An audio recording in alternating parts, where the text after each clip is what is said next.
On this episode, we cover the Joe Rogan Experience 2416 with guest Dan Farah, director of Age of Disclosure. The No Rogan Experience starts now.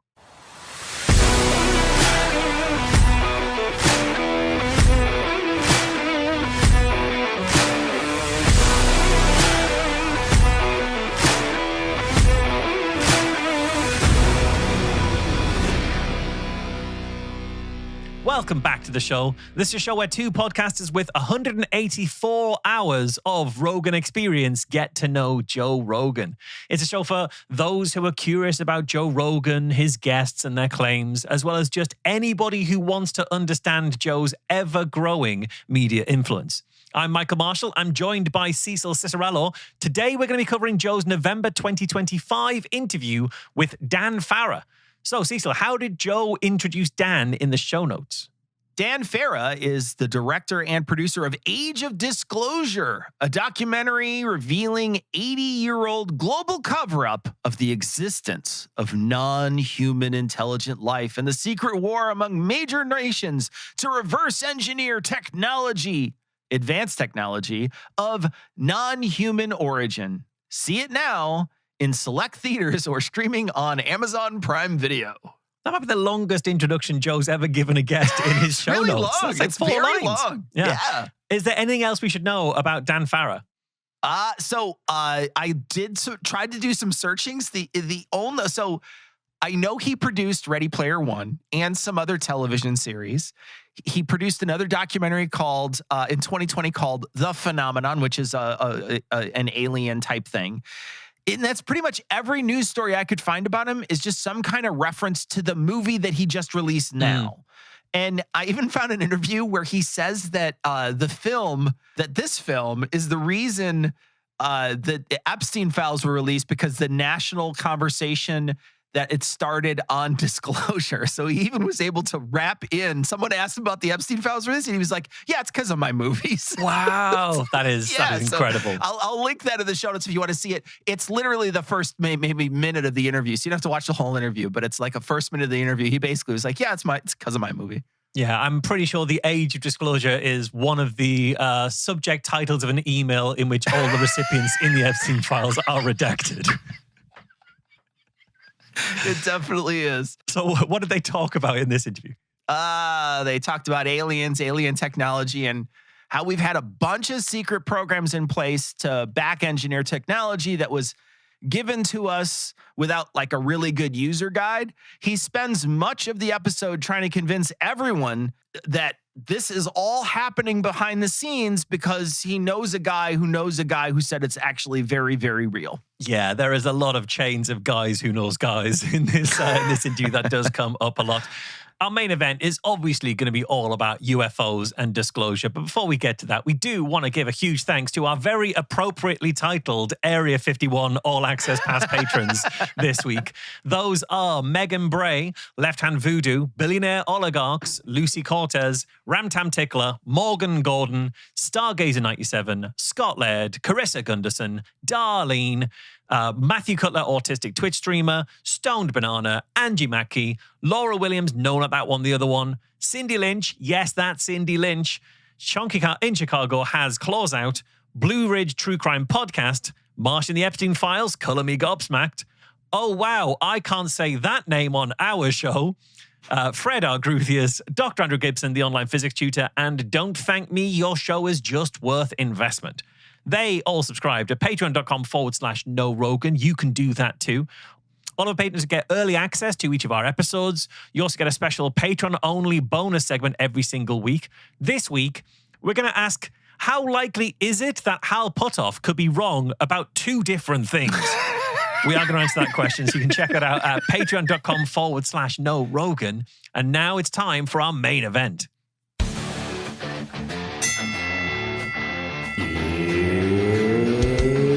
It's time. A huge thank you to this week's veteran voice of the podcast. That was Ian Parrish of Fooyah.net, FOOYAH.net. They were announcing our main event there. Remember, you can also be on the show by sending a recording of you giving your best rendition of It's Time. Remember, you can send that to NoRoganPod@gmail.com and tell us how you want to be credited, including URLs you want to include, apparently. So by all means, do that. Okay, so like Marsh said, we're going to just start out with a bunch of clips about UFOs because that's the main gist of his new documentary. It's what he just produced. He wound up spending a lot of time talking to some pretty high-level people. So in the government, in the United States government, not high-level people in the aliens government, just in our government. But he not talks people to a who are bunch both of people. high and level. Yeah. And so this is what the most of the show is about. And we're gonna pick up the conversation about 30 minutes in. They start talking about how there's multiple species of aliens. Yeah. So if it's not ours, Yeah. what is the predominant theory of what they are? The predominant theory is that they is multiple species, and there's no one answer.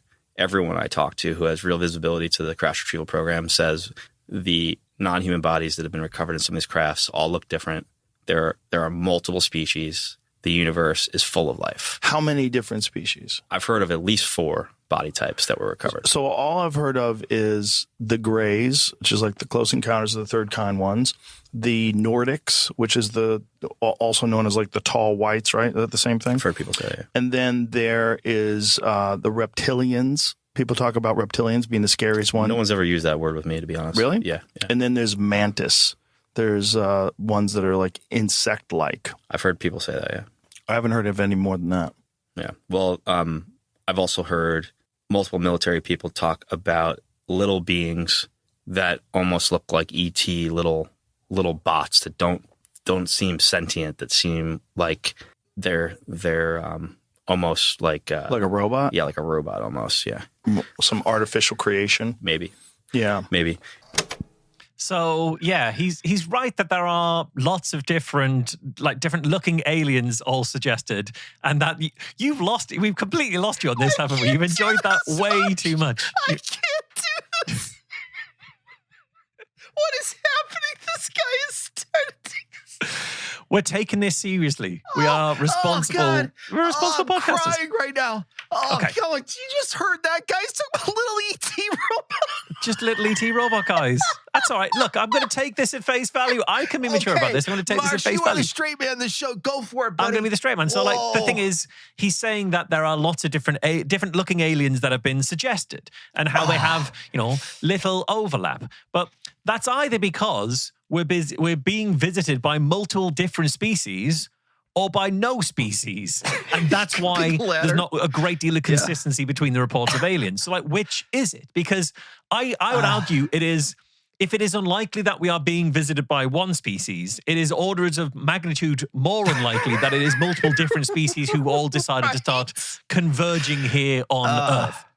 We need way more evidence for multiple different aliens, ironically enough, but you might be able to argue than just for a single alien, especially given that we haven't got a great deal of tangible evidence of their existence. The more that are here, the more they're going to leave traces behind. But meanwhile, while he says they're all these different models, the thing they all have in common is that they're all a bit like us.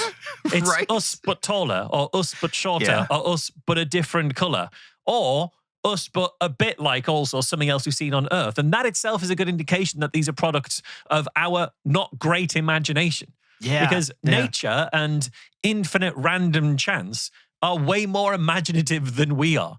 Real aliens would look nothing like us, and probably nothing even like we could possibly imagine.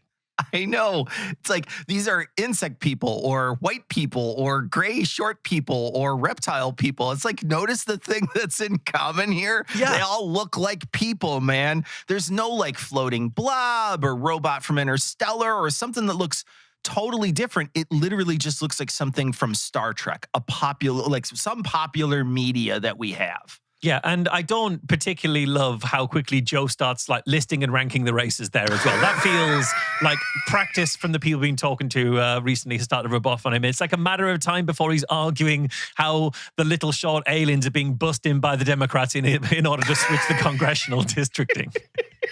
There's a bunch of white Nordic aliens that are worried about the gray aliens that are taking over everything. It's like fiction does reflect reality sometimes. So, oh God, I'm sorry. That was just so amazing. Okay. I'll try to be good for the rest of the program. Okay. I promise. Okay. All right. Next bit. This is talking about how big the program is. Also, just the extent to which the legacy program is real. This isn't like 50 guys, sitting in a quiet, dark room. You're talking about a massive program with thousands of people going to work every day and dealing with this. And to me, that is mind blowing, Yeah. The guy next to you at the pizza place, on a Saturday night might be working on this during the day, Right. The guy who, the other father at your kid's like, Little League game. Yeah. This is what he deals with, right? The fact that is a thing. And, we had a similar dynamic for the Manhattan Project. There were all these people working on it and they kept it secret, right? And their neighbors and friends didn't know. But this is that on steroids. So, after the Manhattan Project, which was had a budget in the billions, this situation arose and it had to be even more secret than the Manhattan Project because the Manhattan Project, we found out in hindsight, leaked, right? There were moles. Right. So we needed to make this even more secret and give it more money and more resources and more, counter intel. And more threats. Which is counter intel, yeah. Yeah, I mean, threats if you reveal those secrets. So, yeah, the way he's describing this in itself illustrates how it couldn't be kept secret. This was a bigger project than the Manhattan Project. It's much longer than the Manhattan Project. It's thousands and thousands of people. Like the Manhattan Project lasted from August 1942 to August 1945. That was 3 years. And even then, as he said, it got leaked. Soviet spies at the time knew about the Manhattan Project. This is a piece from The Conversation. It explains Soviet intelligence reports about the Manhattan Project reveal that at key points, Stalin's spy chiefs were frustrated that their operatives had not recruited Oppenheimer, but the Russians did penetrate the Manhattan Project, the greatest security breach in US history. Multiple scientists who worked on the Manhattan Project provided critical information about US atomic bomb research to the Soviet Union. It also went through the Cambridge spy network as well. So this smaller project that had 3 years worth of duration, they couldn't keep that secret. But a program that is 20 times longer with thousands of people, that must be kept secret. And the reason that we know about that is there's no evidence that it exists. It must be because they're so good at keeping it secret. That's the really only good information. at it. It's got to be it. There's actually a story in one of Richard Feynman's books where he talks about how he went to the train ticket office when he was recruited for the Manhattan Project. And he was a graduate student at the time. And he went to buy a ticket to New Mexico. And when he did, the ticket office guy knew something was going on because he's like, oh, all the physicists are buying tickets to New Mexico from Princeton. Like even the ticket office guy at the Amtrak knew something was going on. So this idea that it could be easily hidden like this for so long, there's going to be some cracks, especially in this giant network that you're saying. Yeah, and also bear in mind, Manhattan Project, as you say, was taking place in Los Alamos, and there was like nuclear testing in the deserts nearby. I know Joe will talk about it on this show. I'm not sure if we actually use clips of him talking about that, but that's geographically contained.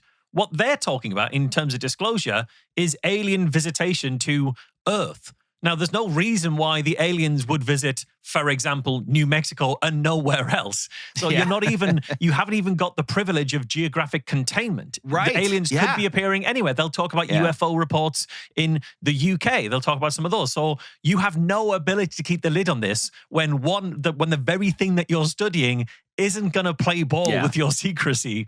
So if it was really out there, you wouldn't be able to contain it. I'd argue the fact that we don't see evidence of it is the fact that it's not out there, and certainly not in multiple different species of varying heights and colors. For sure. So throughout this episode, Joe spends a lot of his time completely not questioning any bit of the facts that are laid out in front of him. Instead, he starts creating these elaborate backgrounds. Yeah. And one of them is that this has been a project for a long time. And in order for anything to move forward with any kind of disclosure, there would need to be some sort of mass amnesty for all the lying and fraud that's been going on. This is one of those clips. Well, it certainly seems like it, but it's like how one of the things that you guys propose in the film that I think maybe the only way forward is some sort of a mass amnesty to all these people that did lie to Congress and probably misappropriated funds and maybe stole a little bit here and there. Like if that doesn't happen, no one is going to push to make this public. No one's going to push for like actual full disclosure, because it leaves them too exposed.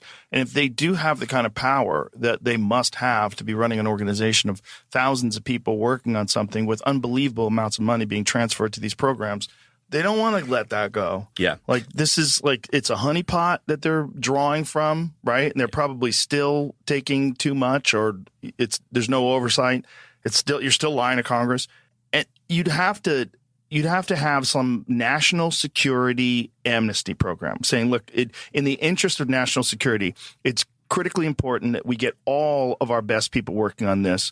The only way we're ever going to really do that is to completely reveal that this is actually really happening. This is real crafts from somewhere or something. We have them. We'll tell you where we have them.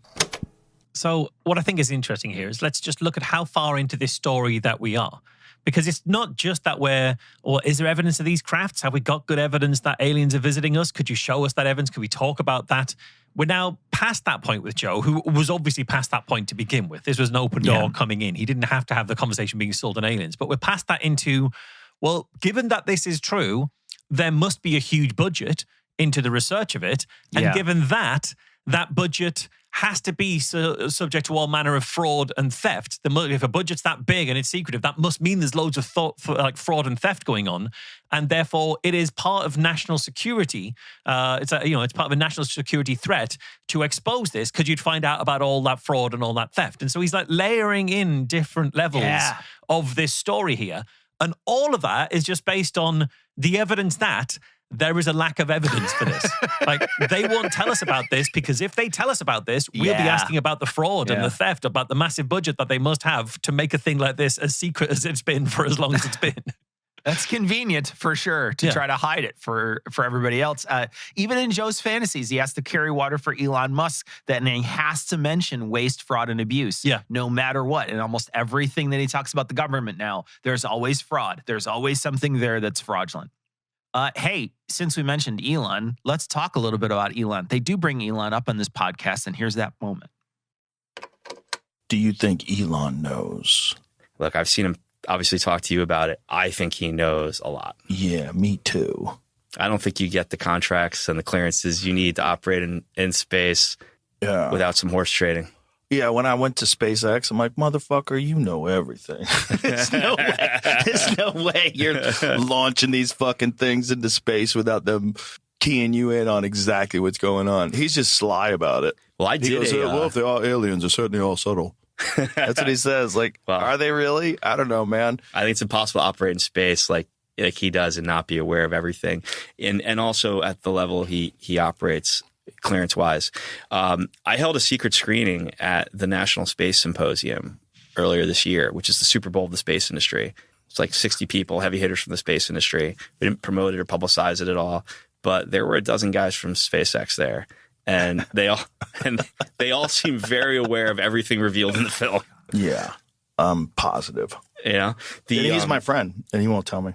He's a legend. He keeps a lid on it. He's a legend. But how would he not know if it is? And some people have told me he knows he knows some things. So whatever. But the point is, people are good at keeping secrets. That's real. 100%. Even people that aren't notoriously good at keeping secrets are good at keeping secrets when they have to be. So, Elon here, they're talking about what Elon knows. I would say Elon doesn't know half as many things as people assume that Elon Musk knows. But I do think he knows that we have no good evidence for aliens. I think it's true that he wouldn't be doing the amount of stuff that he's doing in space without having some awareness of what is and isn't coming around the atmosphere. I think he knows there's no good evidence for aliens. He said as much on this show. He said, if there are aliens, they're subtle. That's his way of saying no one's seen any evidence of any aliens. Like, he told you he doesn't think there's any evidence for aliens, but you didn't like that answer, so you don't listen to it. You assume, well, he must know more than he's letting on. And then you got to ask yourself then, what would someone have to say to Joe for him to accept as sufficient evidence against the idea of there being aliens? What could someone possibly say to him that he'd be like, oh, in that case, there's no good evidence? Because if Elon had said he thought there was good evidence for aliens, Joe would have taken his word immediately. He wouldn't have shut up about it for months. He'd have been bringing it up all the time. When Elon says he doesn't think there is good evidence for aliens, Joe's not accepting that. He's going to insist, well, there must be more to it. He's not letting stuff on. This is how Joe finds the evidence for the things he believes. The ones that agree with him have an open door, come right in. The things he disagrees with, he will repel and say, well, there's more to the story. There's more to the story, until it agrees with him. And then suddenly there's no more to the story anymore. Yeah, this is Joe's confirmation bias at work. Absolutely. And he does this when he talks to AI. He does this when he wants to know whether or not Elon knows about aliens. He has this method that he already knows the answer he wants. So what he does is he asks the question, and if they don't give him the answer he wants, then he says, well, that thing is, like in this case, Elon is lying to him. Or in AI's case, it just doesn't know. And then if it says the right thing, the thing he wants it to say, well, then that was right. It was right the whole time, and he was right the whole time. He already knows the answer he wants when he moves in, when he even asks the question. Yeah, this is him scrolling down his Google results to come to like the fourth or the fifth one because the first, second, third all disagreed with him. Exactly. Also, it's a very small thing, but just the way that Dan Farah here says, well, this was the Super Bowl of the space industry. They didn't promote it or publicize it at all. It's like, yeah, that sounds like the Super Bowl. Yeah, famously a very under-promoted, under-publicized event. Sounds just like it. Okay, so they talk for a minute. They talk for about 2 or 3 minutes, and then they move into this piece where they start to say, and this is something very interesting because Joe doesn't like the New York Times, but he does give the New York Times credit for publicizing a piece on aliens in their paper and online, and here's that bit of tape. And I really give the New York Times a lot of credit because I think publishing in 2017 that piece that they did on the front page was so huge because the New York Times is arguably the most respected newspaper in the world. And for them to address it like it's a real issue. And like these pilots are seeing these things, they're behaving in ways that don't make any sense with propulsion that we do not understand. And these are real. Yeah. And this is New York Times. Like that was... So many people texted me after that and called me after that because they know that I'm a UFO nut. Yeah. And they're like, hey, man, this might be real. Like serious people that I'm friends with. Yeah. And I'm like, I think it's real. I think there's something there. Yeah. And it's helped us get us where we are now. Yes. I mean, I don't think the mainstream media support I'm getting for this film right now, I don't think it would have happened if it wasn't for that. No, I think the Times article was that burst the membrane and allowed more data to come. It's just more rational discourse about it because I think before that it was just so dismissed and so ridiculed, and you just didn't want to be attached to it because you were a fool. You'd have to be a fool to be considering it. Yeah, but the Times still is one of those legacy media outlets that still hedges their bets. Like that article, the original headline I think was "We're not alone in the universe," and they changed it to, I think it was like "Black Projects and Hidden Money" or something like that. They had to dial it down. So this is another one of those situations of when they agree with me, they're right. Here's the New York Times, really respected the paper and they agree with me. Even Dan Farah saying, but they had to change the title and that's them hedging their bets. And, it's they agree with me, they're right. When they change it because they realize they've made a mistake, that's them hedging the bets. They no longer agree there's more behind it. So they're referencing a December 2017 article. It was front page of the New York Times. It was later retitled Glowing Auras and Black Money, the Pentagon's Mysterious UFO Program. I remember this being published at the time. There's a few articles around that time, in fact, that were getting published. And it was talking about the Advanced Aerospace Threat Identification Program that was in the Pentagon.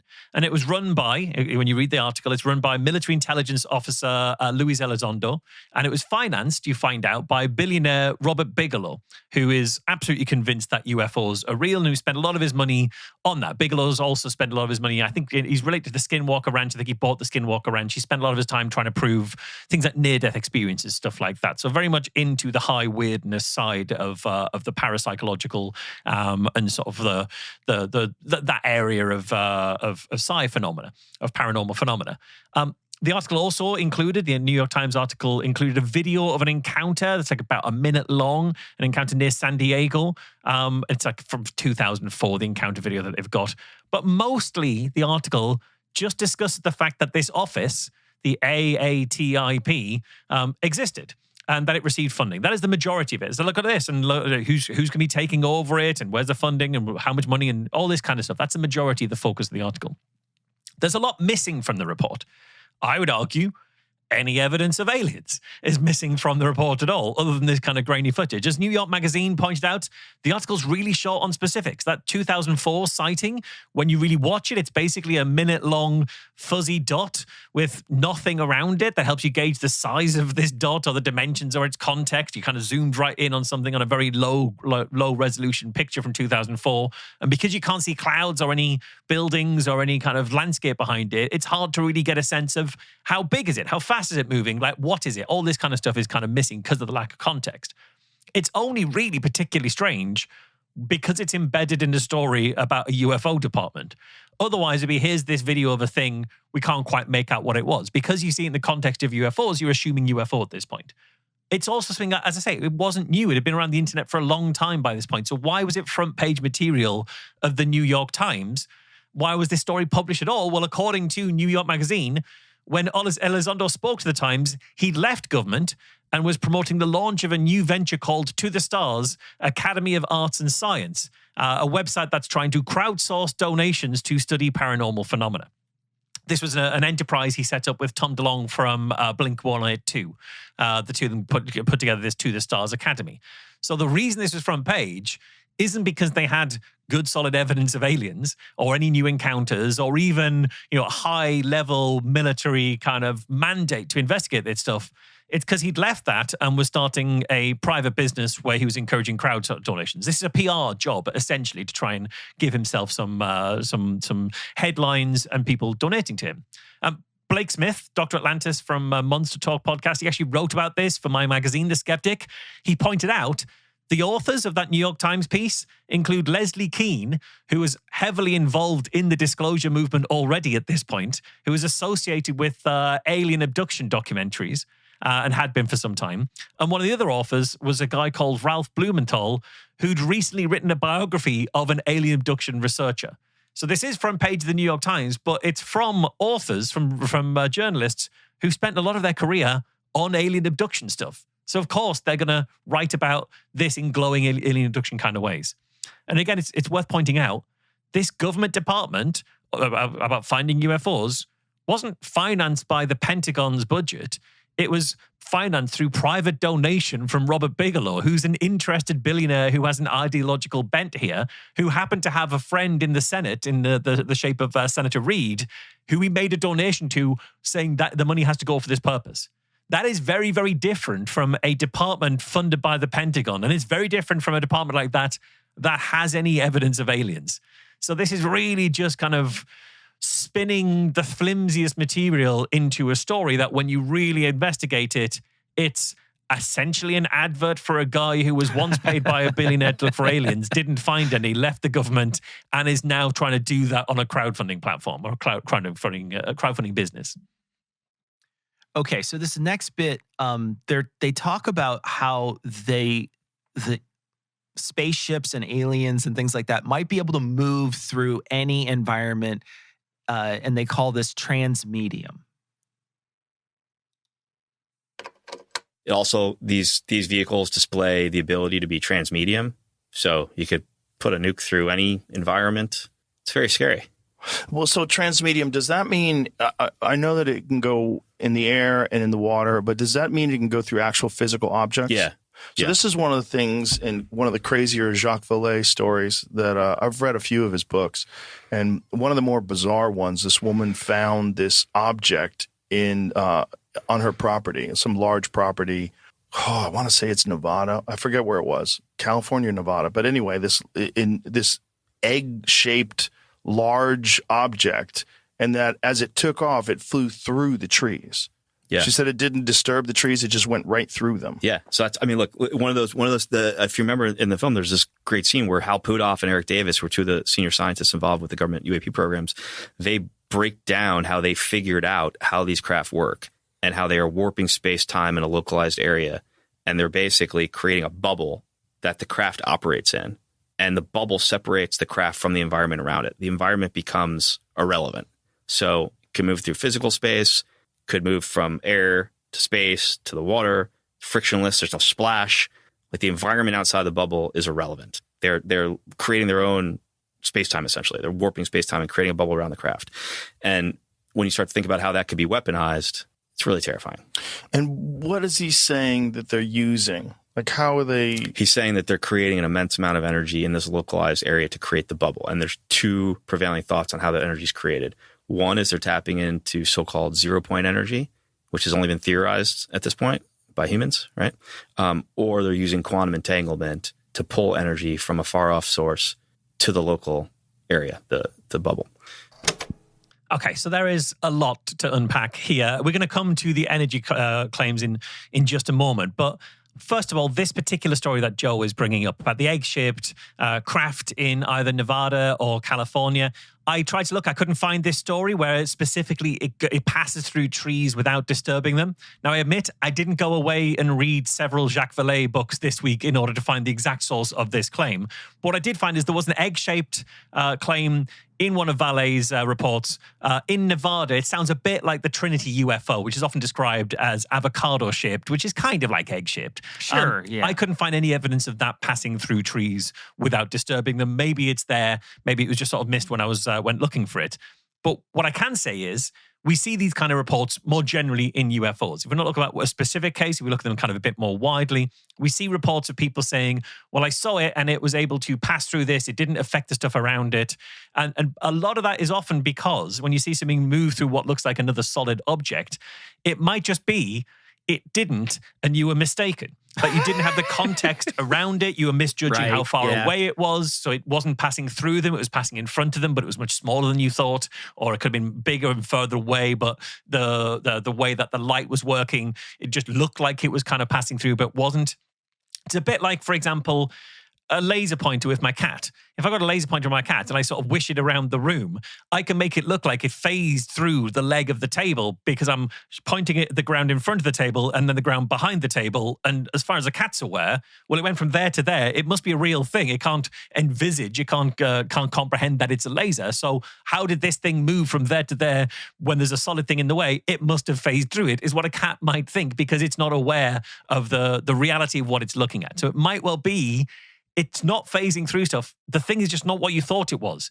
And when you take a step back and actually understand what it is, and it might be much smaller, it might be much closer, it's just you've misunderstood it, it might then start to make a lot more sense. We know that people mistake things all the time for UFOs, even things as common as the planet Venus in the sky or the moon. People will mistake the moon and think there's a ball in the sky that's following them, but actually it's much further away and it doesn't give a fuck about you. It's just your perspective, essentially. So there's lots of things that could account for this. What we don't have at all is evidence. The second that you can give us something more tangible than what this person said they saw is the second we can actually start talking about specifically what each of these cases were. And we will come to that sort of testimony in the toolbox segment.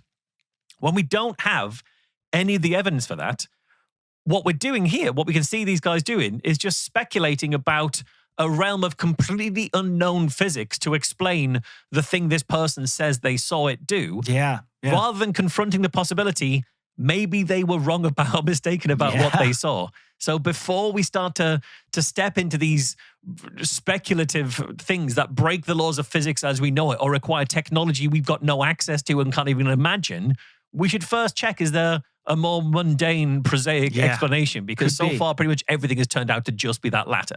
Yeah. This reminds me, Marsh, of a piece of a book, Demon Haunted World by Carl Sagan. And Carl Sagan, in that book, spends a lot of time talking about aliens. But in this particular section of the book, he talks about when you try to refute claims and people sort of move the goalposts. And so there's a piece in this where he talks about someone telling you there's a dragon in their garage.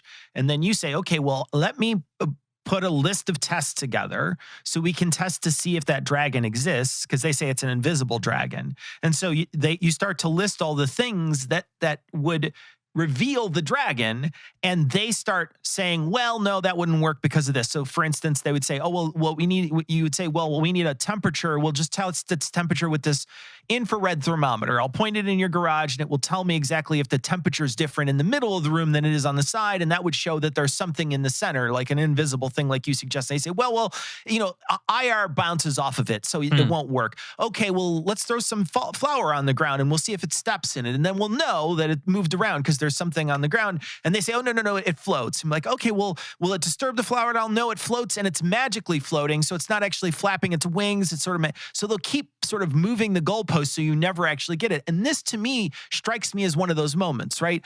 Well, you say the craft landed here and then it took off and there's a bunch of trees, and they're like, oh, but it goes through the trees. Yeah. It's like one of those things that is very easy. And I want you to pay attention as we listen, listeners, to the rest of some of these clips, and you'll hear this sort of moving of the goalpost happen in the background. Oh, this is way too classified for me to actually see it. Oh, this part of physics works this way, so that's why we don't have any evidence for it. And they keep doing this over and over and over again. And this is a perfect example of that. Okay, so Marsh said we're going to get into 0 point energy. Hey, let's just jump right into it right now. And do they have any knowledge of these generators or how they're acquiring this amount of power, or what they're using to, how are they harnessing 0 point energy? No. But if we've got one and we've back engineered it successfully, clearly someone must know. Yeah. So someone knows. Look, Hal and Eric got very close with the scientists in the Legacy program, and were sharing information, and that got shut down by the CIA. So before it got shut down, they learned a lot about what we've been doing secretly and what we've been figuring out. Jeez. So it's the fucking CIA. Okay, so yeah, consider this thread now. How many steps we are through this. According to Jacques Vallée, someone says they saw something that looked like it passed through a solid object. They presented no evidence other than having said that they think that's what they saw. On the strength of that story alone, UFO believers are now positing that there must be aliens in the course of this conversation, multiple different aliens of multiple different species and multiple different body types, all visiting here, who've got the technology apparently now to bend physics and pass through solid matter, and that technology involves 0 point matter, so essentially free energy devices, that therefore that technology being available on Earth means that we've been able to back engineer that and use it, and the government's allowed to use it, which means that the 0 point energy itself, that tech would also be available to governments too. That would be completely revolutionary. Sure. But we don't see it being used anywhere. So Joe's saying, well, is there any other evidence of that technology being here? And the answer is no. So how do we explain that? Well, it's one of two things. Is it that there weren't aliens in the first place? The person was just mistaken. So there was never this technology, so the government didn't need to reverse engineer it and then cover it up? Right. Nope. It has to be that it was all just covered up by the CIA. That's the thread here. The reason that there is no evidence is evidence that it's true. Yeah. But the alternative answer is just that person who said they saw that thing was mistaken. That's it. That's all it requires. Yeah. And none of those threads are required, and it's perfectly internally consistent. Yeah, I like that he says that Hal and Eric, this is Hal Puthoff and Eric Davis. They mentioned their names multiple times throughout this show. So this is Hal Puthoff we covered on this show. He's the remote viewing guy, also a Scientologist. But anyway, he's that guy we talked about earlier, and we haven't covered Eric Davis. But anyway, that's who they're talking about. And they're saying they got so close, guys. They got so close to this, but then the CIA shut it down. But they might even get even closer in my next documentary. Like, what are you talking about? There's nothing here. What you're doing is you're telling a story about telling a story. That's all this is. All right, so now they talk about a specific school in Zimbabwe where they all experienced something otherworldly, and they explain their experience to other people.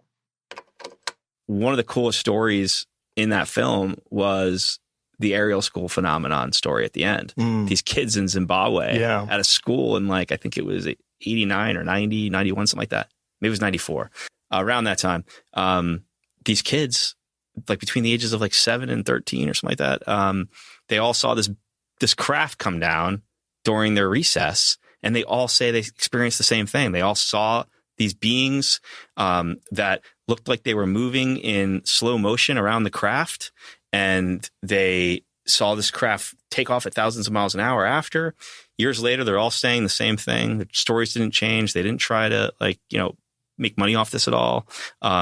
It's a wild story. But now when you look back at that story through what guys like Hal and Eric are revealing about the warp bubble, do you know what would make someone look like they're moving slow?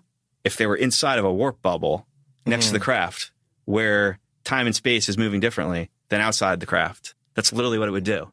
For the same reasons why the craft in the bubble could just be cruising along, but to us it looks like it's going at these impossible speeds. You're in a different space-time environment. So all these things that people saw at Ariel, in Brazil, they get explained by these reveals that are starting to come out now, and that's, to me, that's wild. Seeing how these things all connect. So, yeah, this is a really interesting case. What's particularly curious about this is I hadn't heard very much about this at all up until very recently when somebody sent me a report on this for the magazine that I edit, The Skeptic. Literally, we published it last month. It was an extensive, very long investigation by a writer called Gideon Reed, who actually looked into this story. Lots of the evidence that that is presented for what the kids saw are the drawings they made of the craft that they saw and the aliens that they saw. And people say, well, this is Zimbabwe. Zimbabwe weren't consuming, US or UK sci-fi material. These kids wouldn't know anything about what was prevalent in sci-fi at the time. And yet look at all these drawings that they've got. Well, actually, what they're doing is they are just drawing the UFOs and the aliens from the TV shows and movies of the time. Because while they were in Zimbabwe, they were at Ariel School was a expensive fee-paying private school, and they would have been speaking English as the first language. They'd have been consuming the media that was broadcast on ZBC, so Zimbabwe Broadcasting Corporation, so ZBC 1, ZBC 2. And Gideon actually pointed out that actually all that, the reports that they have, all the drawings that they have produced are entirely consistent with UFO media that was prevalent on Zimbabwean television at the time. Things like ALF, the alien life form, the boy from Andromeda, the cat from outer space, star-crossed, halfway across the galaxy and turn left, Delta space mission. In fact, some of the drawings explicitly resemble the craft in Jerry and Sylvia Anderson's UFO series. So you can see, like, shot for shot, their drawing and the TV, the TV show itself, and you can see shot for shot they look exactly the same. And there's some of the aliens look like the TV series Intruders, which had been broadcast in Zimbabwe a few months earlier. And Gideon actually found the TV listings that showed that. So it's often talked about in this, like, these kids couldn't have known. They're in Zimbabwe. They wouldn't be regularly consuming US and UK sci-fi material. But in fact, they were. And a lot of their reports, while it's true that they were relatively consistent, they weren't necessarily contemporaneous, because most of the accounts that we have were from the kids talking to UFO documentarians who were filming them after the reports had been made, after people had said they'd seen stuff. So people went along, and it's only then that the kids started to produce some of the most impressive sounding stories and impressive sounding details when they're talking to people who are heavily invested in getting that information from them. Now, you said ALF, the alien life form. Are you not familiar with ALF? I am, but I didn't want to just say ALF, because I thought if I just say ALF, people might not know what ALF, like, it could just be any ALF. ALF is the guy who eats cats. He's the puppet cartoon that we used to have on TV. Yeah, he preceded me slightly. I think I'm just too young. I remember that it existed. Okay, all right, that's fair. That's fair. Yeah. Okay, well, it was a puppet, everybody. ALF was a puppet. Okay, there is an interesting line in this, though, where he says they didn't try to make money off this story at all. So that, to me, says that there might be some money in some of this stuff. So that means that some people might lie about certain things in order to get some money about this sort of thing. If we're talking about motivation, that could be a strong motivator for people to maybe lie about what they saw and maybe try to manipulate people to try to make that sort of money. If you're saying that money exists in this type of for this type of information. Yeah, exactly. And we know that there was money in there because that is what the New York Times article was all about. The fact that Bigelow, Robert Bigelow, had spent all this money on Luis Elizondo's institute within the Pentagon. Okay, so Joe, of course, is going to ask for some specifics. So, so here we go. Let's talk about the specifics of the technology. I definitely want to talk about that, but I want to ask you, were there specifics when they talk about technology that was acquired that was then rolled into? No one said it on the record. I was shocked when Rubio said that on camera when he went there, like clearly stating that. I mean, I think to word for word, I think he says, and every now and then an advancement gets made and gets commercialized, and some companies making a ton of money on it for their own interests. But is there any suspicirsonic when you? Yeah, no, I've heard suspicions. Like what? Like, you know, how it has impacted hypersonic missiles. I've heard things about, you know, early days of fiber optics. I've heard things about night vision. Yeah. But you know, no one would go on the record and say something definitive. The thing people were comfortable saying, and Rubio said, is that defense contractors have been in control of this over the decades. Congressional oversight has, Congress has lost congressional oversight, and essentially these programs are just moving along and keeping it to themselves. And when you keep something to yourself, it's easy to slip a win into your commercialized side of your business, you know? Right. I would like to know what that is, though. Me That'd too. be really interesting. Me too. Do you know the and who knows, by the way, if it's even public? It might be something that they made that isn't public, that they're using to get bigger contracts right in exchange for shutting up about it.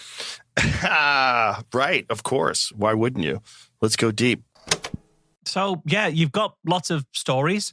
You've got some suspicions. You suspect some things have happened, but you've got no specifics, and you've got no proof at all here. You think some things are related, but like when we really look at what you've said, it just evaporates. There's nothing behind any of this, really. Yeah, and he says they have no oversight. And it's like, okay, well, if they have no oversight, how the hell does Rubio know anything? If there's no oversight, what is he doing? Like, how is he being informed of any of this stuff? They can't point to any of this technology that's out of our grasp, that we couldn't have got there from sort of the stepping stones we already have. Yes. Right? There's nothing that we've created in human history that is so out of the realm of possibility for us to create, right?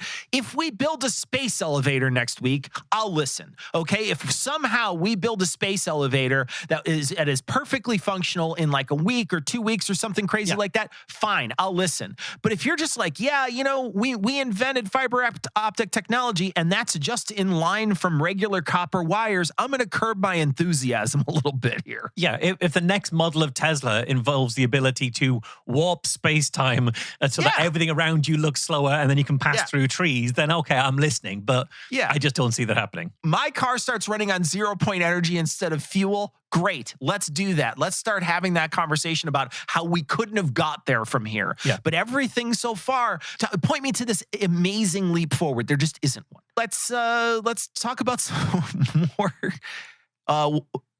very, very hard evidence. Here is the next clip.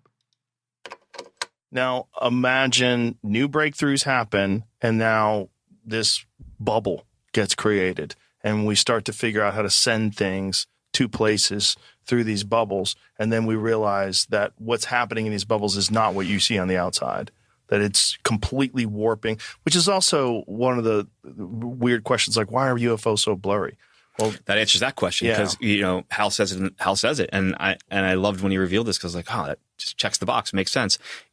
People have trouble taking photos of UAP because they're literally taking a photo through a space-time bubble, basically, the warping of space-time. So the analogy would be like, you know, if you go under the ocean, you take a picture of a fish, you're going to get better visibility. You're in their domain, right? You're in their environment, right? But if you go above the ocean, right, you're now in a different environment and you try taking a photo from above the water, it's going to be all distorted and wacky looking because you're taking a photo through a barrier, another environment, right? It's the same basic logic. Like, try taking a picture of koi fish from above the water. You can't do it, right? And so that's just the simplest answer. Like, that's what they're doing. They are warping space-time in a localized area. They're creating a barrier between our environment and their environment. And when you try to take a photo through it, it's not great. It's also the reason why radar has trouble getting these things, because the radar detector, the way it works is radar is emitted towards an object. It bounces back to the radar detector, and that's how you track where it is, right?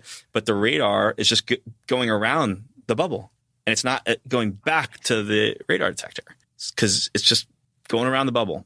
Yeah. It's a different environment, right? So, yeah, he's saying the reason all the UFOs look really blurry is because of this warping bubble. So that explains why it's all blurry. It's the way that they travel. They warp space-time. And when we look on the outside, we're not within that space-time, and it all blurs. That's the simplest explanation. That is not the simplest explanation. The even simpler explanation is that you take a picture of something and it's blurry. You can't make out what it is, so you think it's something weird. When you take a photo that isn't blurry, you go, oh, it's that thing there. And so you know what the object is, so you don't mistake it for a UFO. So there's an inbuilt mechanism by which the things that it's harder to see the thing in it is the thing you think is something else. When you get a really clear photo, like, for example, the photo I've just put in our notes of koi fish from above the water, which is a perfectly easy thing for people to photograph, you can tell what it is. All of this is it's special pleading. My thing doesn't work that way, and that's why that argument doesn't debunk my thing. It's just special pleading. That we're recording. As we're recording, Marsh hears this while he's listening and finds a photo of what the guy says you can't take a photo of and pastes in the notes.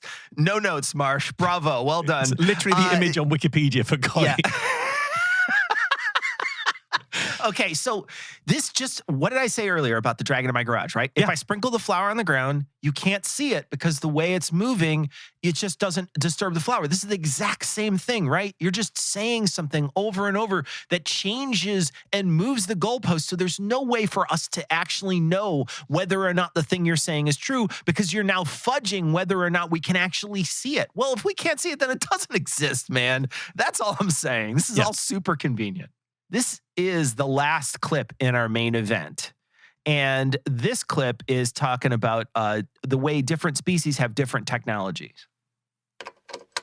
And is there any theories about other potential methods of propulsion rather than just this bubble? Is anything done in a more traditional way? Is there levels of these things? Like when it comes to the technological abilities of... Everyone I interviewed that was willing to talk about the technology was convinced this is what they were doing. That they're all doing, and it was a unifying theory. It explains everything we've ever observed, like all the performance characteristics we've observed UAP displaying. And so the theory is that all of these advanced beings, from wherever they're from, the various different species of them, that all of them have this particular type of technology. Yeah. Huh. Which, if it's the key to interstellar travel, then kind of makes sense. But it's like, are they all figuring out this? Are they getting it from each other? Like, is this just a natural pathway to curious, intelligent, innovative creatures that they ultimately eventually stumble upon this technology? Well, one of the things shared that I found fascinating was this idea that some of the craft that we've recovered and adversarial nations have recovered weren't crash crafts and weren't crafts that they caused to crash. They were crafts that just appeared outside a military base. Almost like a gift. Yeah, and Diana Pasulka discusses them as donations. So gifts, donations, but the thought, if you try to explain that, why would anyone do that? Maybe some more advanced species is trying to help advance us and try to put a carrot on a stick. Yeah. Maybe it's, survival of the fittest for the nations of Earth. Maybe it's a big IQ test. Who knows what it is? But that's an interesting scenario and seems intentional from whoever put it there. So, okay, this is the story then. All of these different species, multiple different species from multiple different places, I assume. He doesn't go into that, but if they're all different models of aliens, then they presumably don't come from all the same planet. So multiple different aliens have figured out how to go interstellar. They're all visiting in their plethora of completely differently shaped and designed crafts that all use the same propulsion technology. Yeah. And we know they're using the same propulsion technology because they're blurry. Yeah. And the fact that they're blurry means they're using this. They don't appear well on the radar. That doesn't mean they're not there. It means they're using this propulsion technology and they're all doing it. And the best theory we have for that, according to Dan Farah here, is that the tech was donated to them, I assume, by another species who are also trying to donate those things to us. And the reason we know that is because of all those crafts that we found outside of military bases that they don't tell you exist, that they hide from you, and that we have no evidence of the existence of. But those crafts are what prove that the aliens are trying to donate this tech to us, this technology to us. It's that, or some people sometimes mistake and misinterpret what they're seeing, and we overvalue their eyewitness testimony in the absence of any other evidence. It's those two scenarios. It could be either one of those. It can't be both. either one. But yeah, I would favor the latter of those, especially when his evidence is the crafts that they keep leaving, that they are covering up and aren't showing us, that we have no evidence of the existence of. That's how we know. That's how we know. They donate.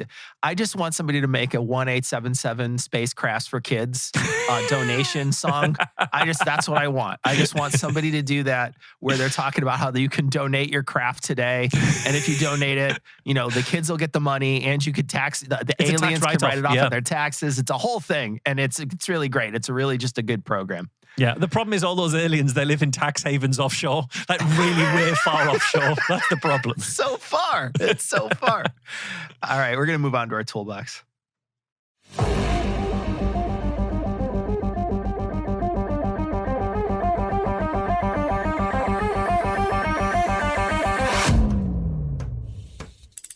Wow. So that's the tool bag? And something just fell out of the tool bag? Okay, Marsh, this week, toolbox section is eyewitness testimony. Yeah, so this comes up all the way through this conversation. It's where where Dan is explaining things that people have seen, what they've told him that they've seen. It's not even actually his eyewitness testimony. He never says a thing that he saw, and Joel never says a thing that he saw. It's all... He does say one time he saw a thing during this. He says that he was out with his wife and saw something once, but that was the only time. Yeah, but the majority of it is kind of... none of the stuff he relates to him is anything he saw. Yeah, exactly. And like some of these testimonies, they can sound extremely compelling, especially when it comes from people who've got prestigious titles, positions, jobs, that kind of thing. And also when people are describing in detail the things that they've noticed and things that they've seen. This egg-shaped craft that passed through the trees and didn't disturb the trees. It sounds really compelling. The problem is those stories aren't even at the level of anecdote because we can't even be sure that they happened. Yeah, at least with an anecdote, it can be, I was feeling unwell, I took this and I got better. But when it comes to these stories, we don't even know that you were unwell and we don't even know that you got better. We don't even know that you took something. You're just telling us a thing that happened and we've got no evidence that any of it happened. And that isn't necessary to say that people are lying. People can just be wrong. They can be mistaken as well as being lying. And there's lots of different options here that don't rely on them being accurately telling the truth. What we see through this entire conversation between Dan and Joe is reports from Dan about things he's been told by people he spoke to. Or even, there are times, things people he spoke to say that other people told them. This is hearsay by this point. It's practically hearsay. We don't have any proof. We don't have any evidence. We have nothing tangible offered in this entire conversation, apart from take their word for it. I promise you they're telling the truth. So we're going to start our toolbox section early on in the podcast. The music has faded out and they're about 3 minutes in and they start talking about sort of the things that the media diet that a young Darren Farah had when he was a child.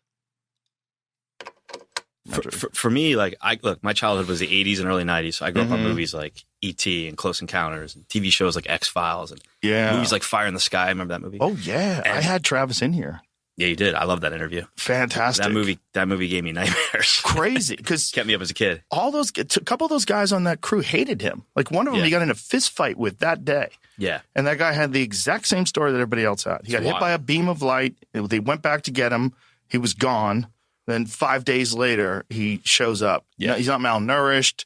Hasn't been sleeping in the woods. Crazy. And he's got this fucking insane story about being repaired on a UFO. Yeah. And all those guys passed lie detector tests. Yes, all of them did. The, like movies like that, I'm sure for millions of people around the world, same thing. It just made me curious about this, Yeah.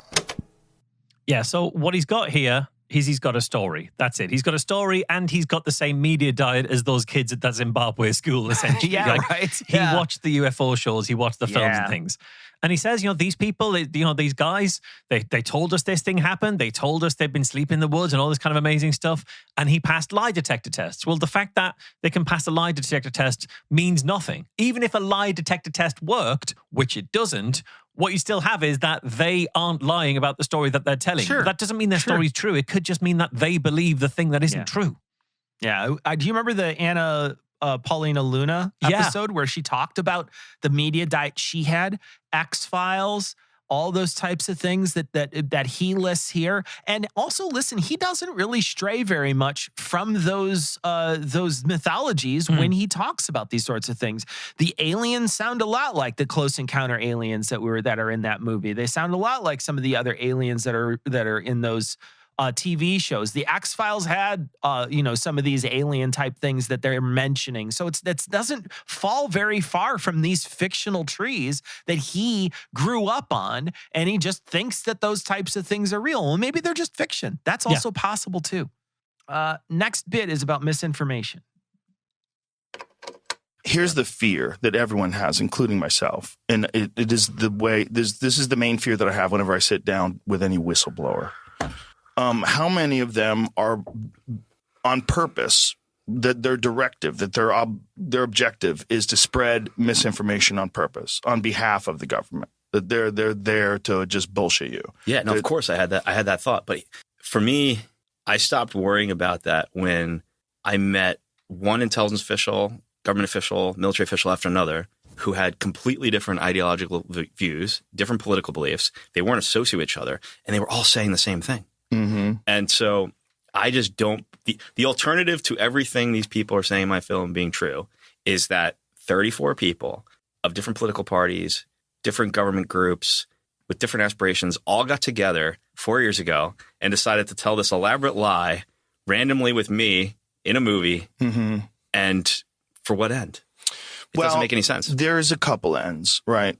One of them could be they're being told to do this because – this is a real thing, but it's different than what they're saying, and they're trying to get one narrative out there. Well, right. Let's imagine that there's a current coordinated effort with the United States government and some sort of alien intelligence. Wouldn't it behoove you to make it more of a mystery? Like we have found things, but we don't know what they are. And we're back engineering, but we don't know much. But meanwhile, they know way more. Well, yeah, look. Like that's just one scenario. Is he asking how we could possibly coordinate between departments of the same government? Like, I don't even believe this stuff or the officials, but seriously, this isn't that hard. You can coordinate between different, if they have the same story, you could still coordinate it. Yeah, that's true. Although maybe he's spent too much time talking to representatives of the Trump administration, and he no longer believes that intergovernmental coordination is possible. So I just don't see it happening. And Doge fired all those guys who were cooperating anyway. Yeah, exactly. So, yeah, there you go.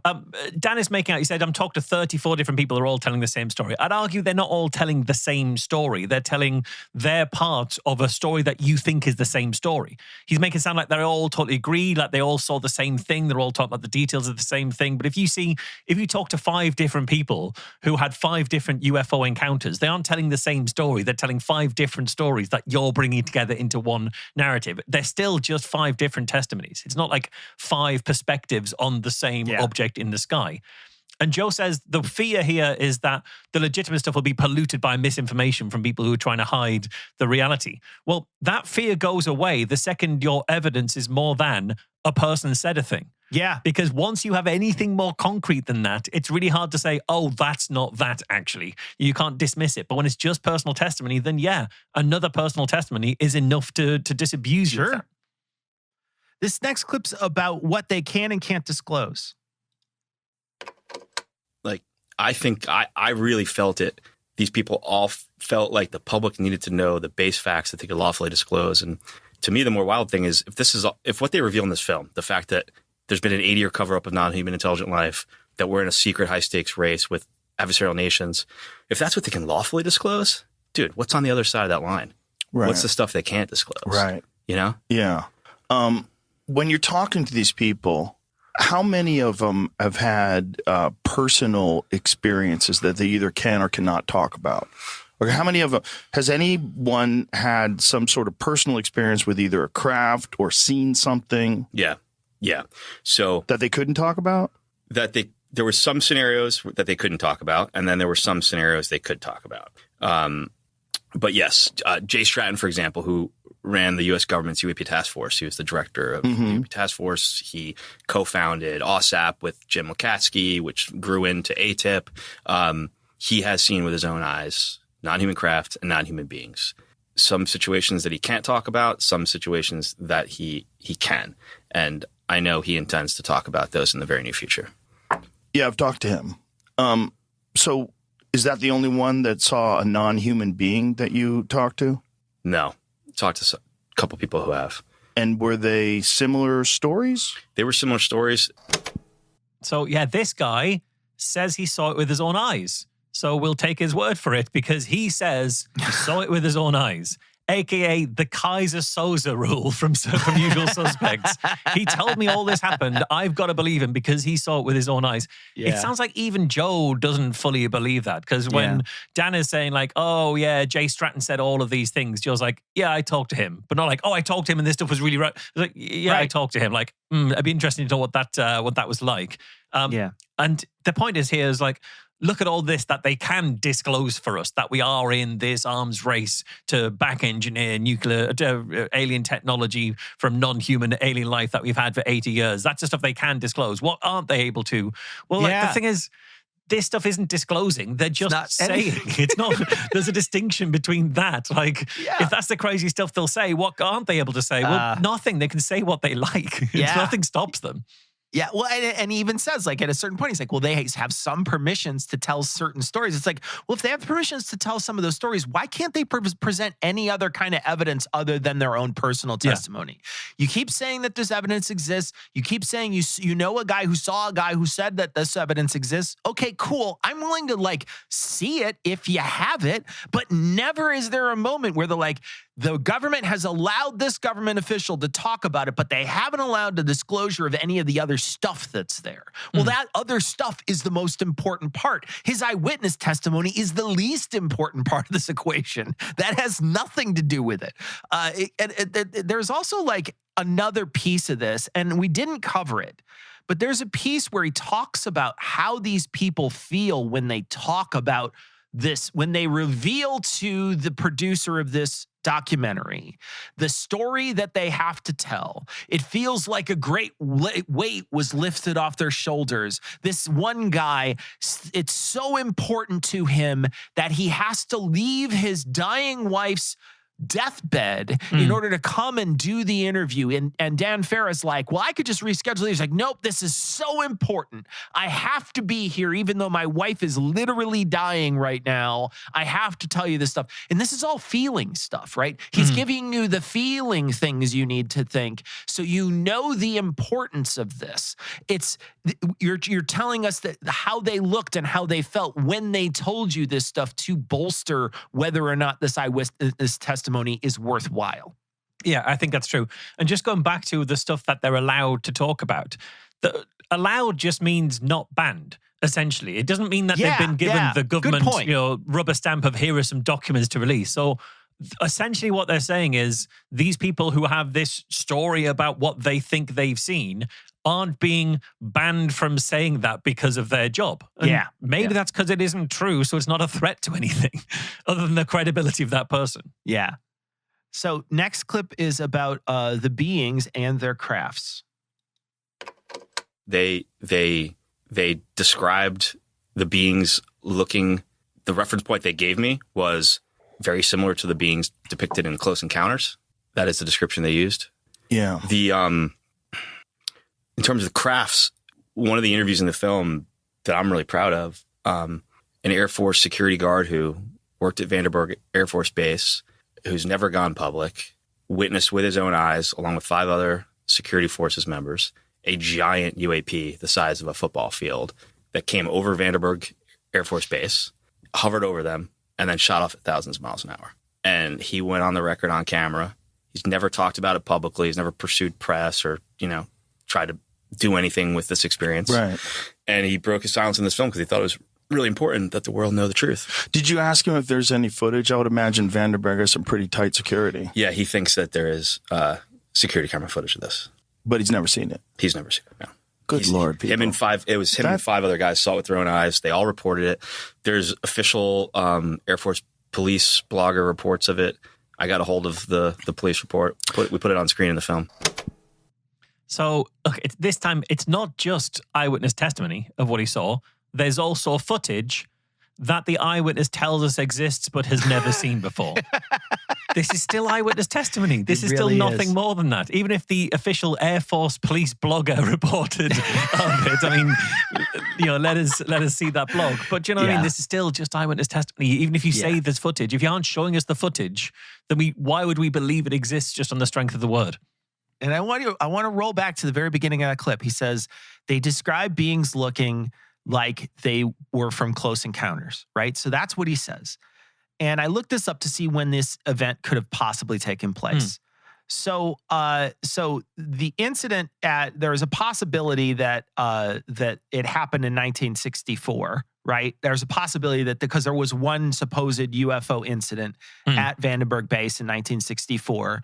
Now the movie came out in 1977, but nobody ever talked about this incident until 1982 when there was a National Enquirer article that said UFO spied on the space missile and I captured it on film, right? So we didn't know about that incident until 1982. So again, after the movie came out.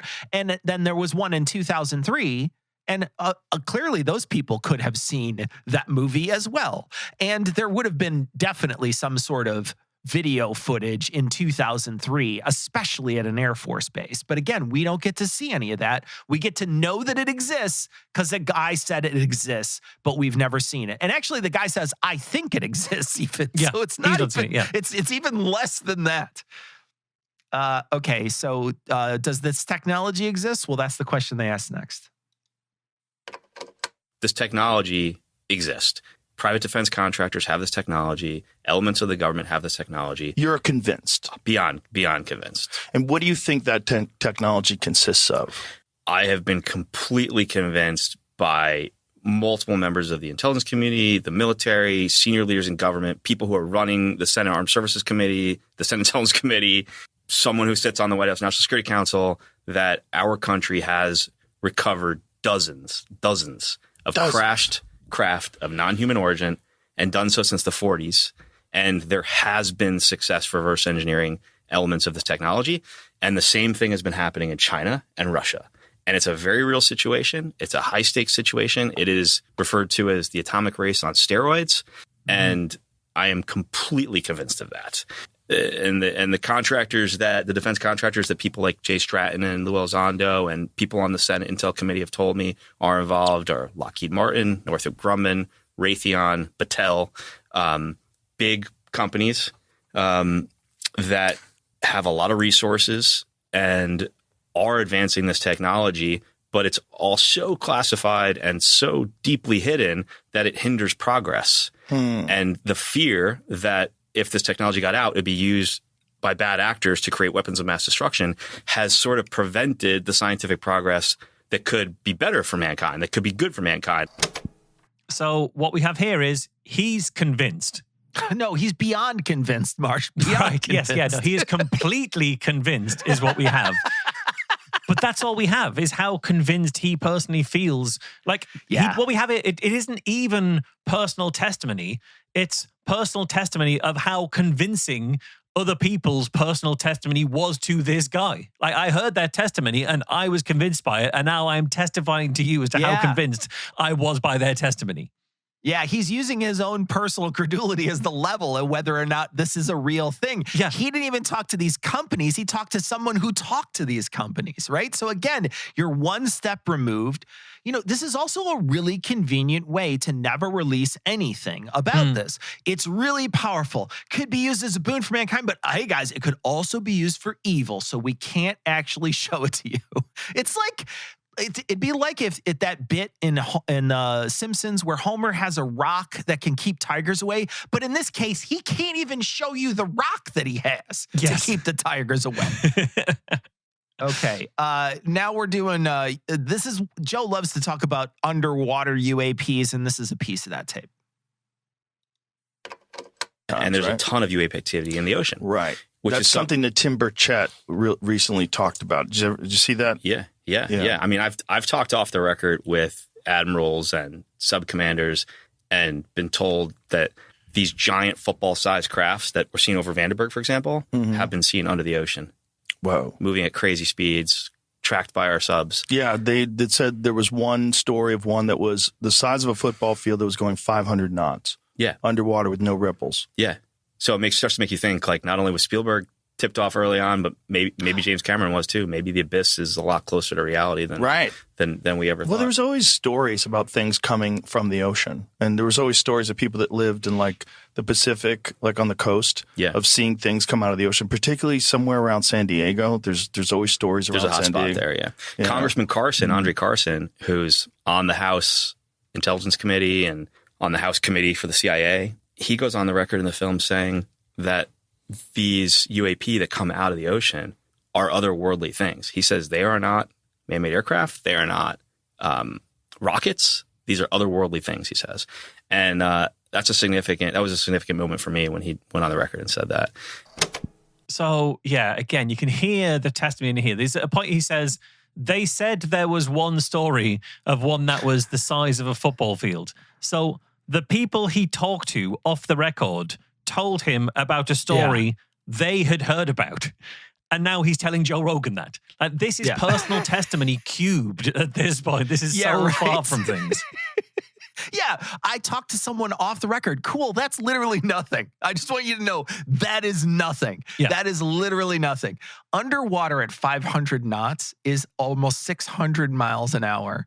That's like 800 kilometers an hour or something crazy like that. It's insane speeds. It's faster than the fastest torpedo, and it makes no disturbance in the water whatsoever. That's super convenient for never being able to know whether it's there or not. Yeah. That's a very convenient way. That's another flower on my floor in my garage in order to never know that this thing exists. And can we please stop referencing movies like there's some kind of link to reality? It's not the abyss, man. But there are stories, Cecil. There are stories of these things. Stories. Things from the sea. Yeah, you know, Marsh, it's a shame that no one is ever near the ocean with a camera. That's the real shame here, is that no one ever has a camera by the ocean. All right, so here we go. We talked about being off the record. Here's another piece off the record. Without naming any names, is there anything that you couldn't talk about in the film that you could tell us without like quoting anybody or pinning it on anybody? Yeah, I mean, there's a lot of stuff I learned off the record. Hopefully it all comes out and people can legally talk about it at some point. But can you talk about it without? I know there's been multiple contact events, like straight up contact events. One of them is revealed in the film, actually, but there are more. There was this. Several of the people in my film talk about an event that happened at Halleman Air Force Base where two non-human crafts approached the base, one landed, beings walked out and interacted with Air Force officials and CIA officials. And a couple people go on the record talking about that in the film. But there have been other events, I've been told. How are those beings described? They were described as tall, slender, humanoid.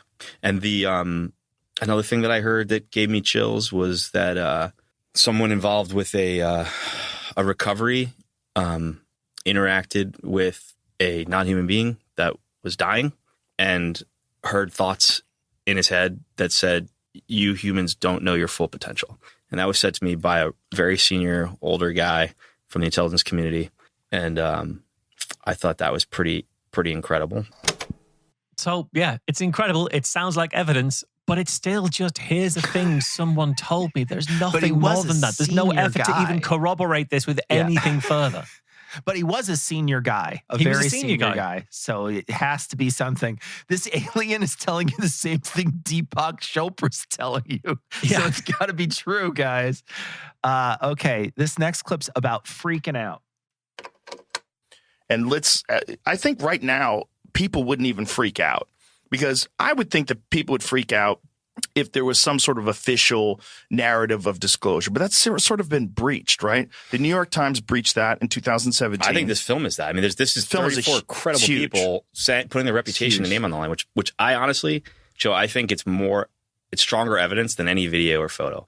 These days, you could put a 4K video of a giant craft over Vandenberg, and half the human population will say it's AI, right, or creating some visual effects program.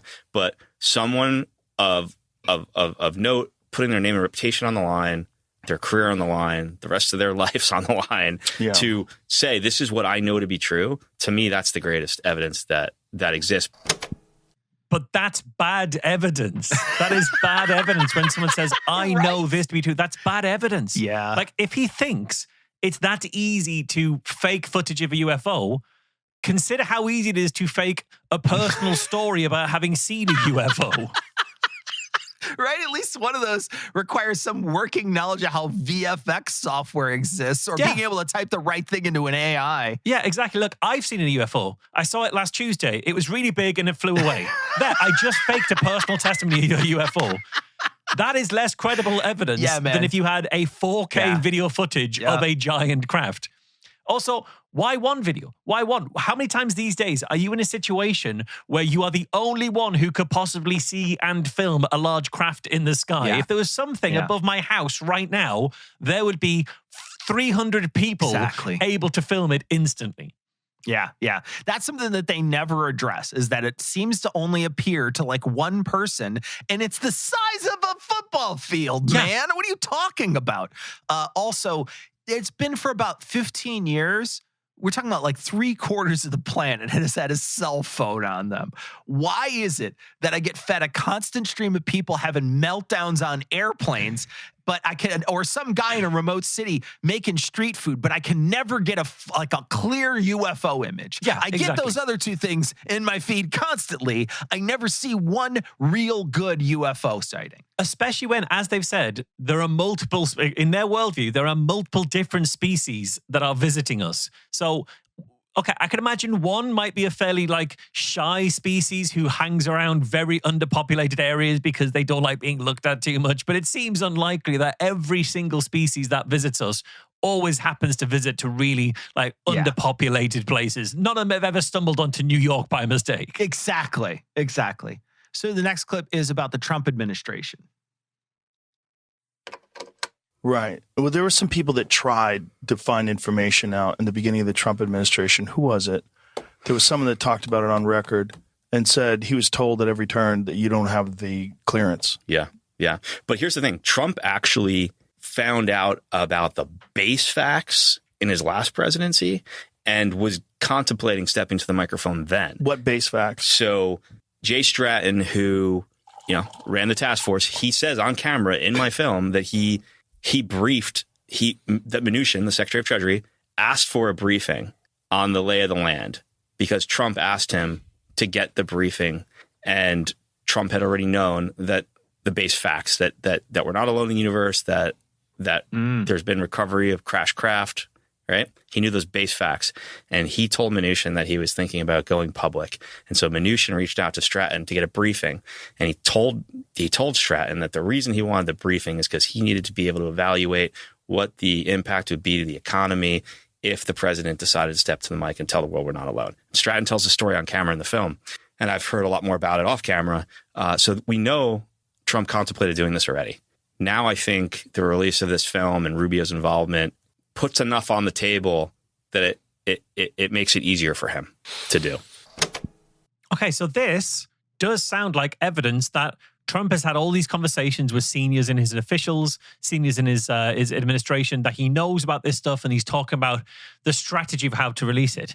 Except this is just another personal testimony because it's based on the word of one guy, Jay Stratton. It's made to sound like that's not the case, but he's the only source for any of these conversations having taken place at all. It's just the personal testimony from him. They're not talking to Trump about this. They don't corroborate this with Steve Mnuchin.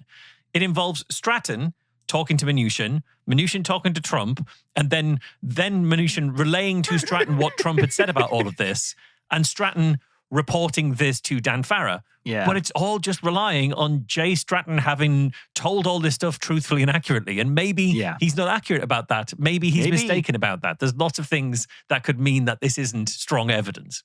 Okay, so the last clip in our toolbox section is about a US-UK joint base, and I'm going to say this as American as I can, Rendlesham. That's not bad. That's what it would seem. Which also lines up with, I talked to, one of the stories I left out of the film, I talked to the base commander from Rendlesham, the joint US-UK base in the UK, where there was a huge UAP event in the 80s. And the base commander told me on the record, on camera, that the day after the event, an airplane landed, people from the CIA and Air Force intelligence showed up with authority and demanded to speak to the witnesses. And the base commander was told to leave the room. He didn't know until years later that all those servicemen that experienced this, they were all told to share the details, and they were given a drug. I think it was called, is this correct? Sodium pentothal? Is that how you say it? Pentothal? Yeah, Is that it? That's the truth serum, right? Yeah. And they were given that to share what they experienced, and then they were all asked if they had ever been hypnotized, and someone was there who hypnotized them. As crazy as that sounds.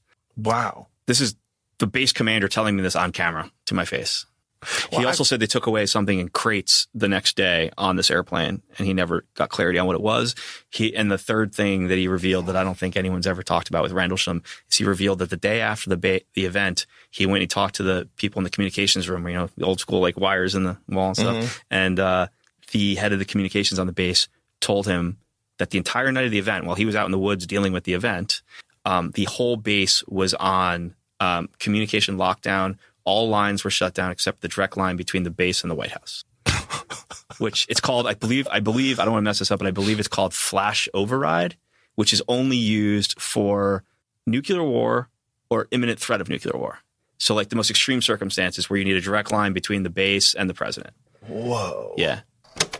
So, yeah, amazing. He told it to his face. Amazing. It must be true. You can't say untrue things to people's face. Like if it's directly at their face, then we have to take that at face value. That's what Absolutely. face value means. Yeah. Is the value of someone's face. Like what he's talking about here is some people in Rendlesham say they saw things. They saw lights and things in the forest at a military base. There were people in the military base, and so then it's really strange. People came to investigate what they said they saw and asked them lots of questions about whether they saw it or not. What else is going to happen? It's a military base. What if it wasn't? What if the worry wasn't that it's aliens, but it was an enemy forces who were trying to infiltrate the base? Like, there's a reason you would ask to secure the security of that base. Rendlesham has been thoroughly investigated. Essentially, it was people mistakenly seeing a lighthouse through the trees, and in the confusion of the forest, mistaking how far away it was, and as it was kind of coming and going. It's a really old case. It's been extensively covered. We actually published lots of articles in the Skeptic magazine about it, some relatively contemporaneously in the print version that we've digitized. I'll put links in the show notes about it. It's one of the most famous UFO cases in the UK. There's nothing beyond the witness accounts. But when people have investigated, it seems like they've misidentified light sources in the confusion of a forest at night, but that's given more credence than that because some of these people were military personnel. But military personnel can also make mistakes. I'm not going to go into much further about Rendlesham here because this isn't about Rendlesham. The point that we're making here in this toolbox section in particular is that personal testimony and eyewitness accounts aren't sufficient evidence for us to accept the proposition that there really are multiple different species of extraterrestrial intelligences visiting Earth while remaining mostly unseen. That's what we're doing in the toolbox here, and this is not good evidence for that. If we want to believe that proposition, we need to be more than hearsay, and what we're getting here is just hearsay. Yeah. Let's wrap it up with that. Thank you, sir. Appreciate you very much. You're a beautiful person. All right, Marsh. Anything good in this? Do you know what? Yes, but only in the context of everything else that we do on this show. Yeah. It was something of a relief to be talking Really about was. things like, oh, here's a story about Rendlesham Forest from the 80s and 90s, or this particular old UFO case. And while I don't think he's right about this, at least it isn't directly leading to anybody, for example, giving up their HIV medication like might be the case from some other ones. So it feels relatively harmless as bullshit gets. Obviously, it can always contribute to harm. But it felt like a little bit of a palate cleanse after some pretty rough weeks, to be honest. Yeah, man. Yeah. When I started doing this yesterday, I was just like, it was like a sigh of relief, like, just UFO stuff. Because UFO stuff is relatively harmless as it can be and still be bullshit, like you suggest, right? There's still some harm there, but it's not as harmful as the other stuff that we cover. I mean, this isn't, And it also isn't somebody who's like ahead of the State Department or something, who's doing horrible things, or someone who's coming on to literally talk about the governmental, the way in which our government is treating undocumented people, those types of things. It's not any of that. It's also not any like straight up incel stuff or something. It's just guys talking about UFO stuff. None of it has any real deep problems with it. It's all just hearsay stuff. And I think, and to be honest, this is also some of the most easy stuff to dismiss when you hear Joe talk about it. Even if you're not somebody who's super tuned into like how arguments work and how logic works, I think you could hear this and still be like, that sounds like bullshit to me. Yeah, I think so. I think this is also in that category of stuff that Joe's talked about, where he really wants to believe this, but often doesn't, and often finds himself like at war with his desire to believe, but is like unconvinced by the evidence a lot of the times. And in this, he's fully convinced. And I think partly the reason he's fully convinced is because he sat down with the director of this film that's just coming out.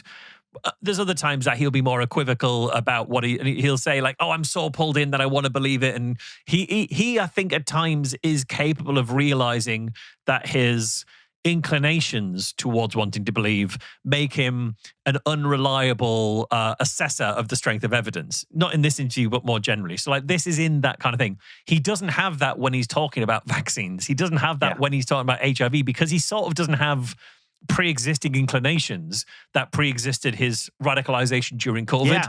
So yeah, I think when we're in this, we're on just safer territory. Okay, well, that is it for the show this week. Remember that you can access more than a half an hour of bonus content every single week for as little as $1 an episode, as well as getting early shows and ad-free shows. You can do that by subscribing at patreon.com/No Rogan. Meanwhile, you can hear more from Cecil at Cognitive Dissonance and Citation Needed. And you can hear more from me at Skeptics with a K and The Skeptic Podcast. We will be back next week for a little more of the No Rogan experience.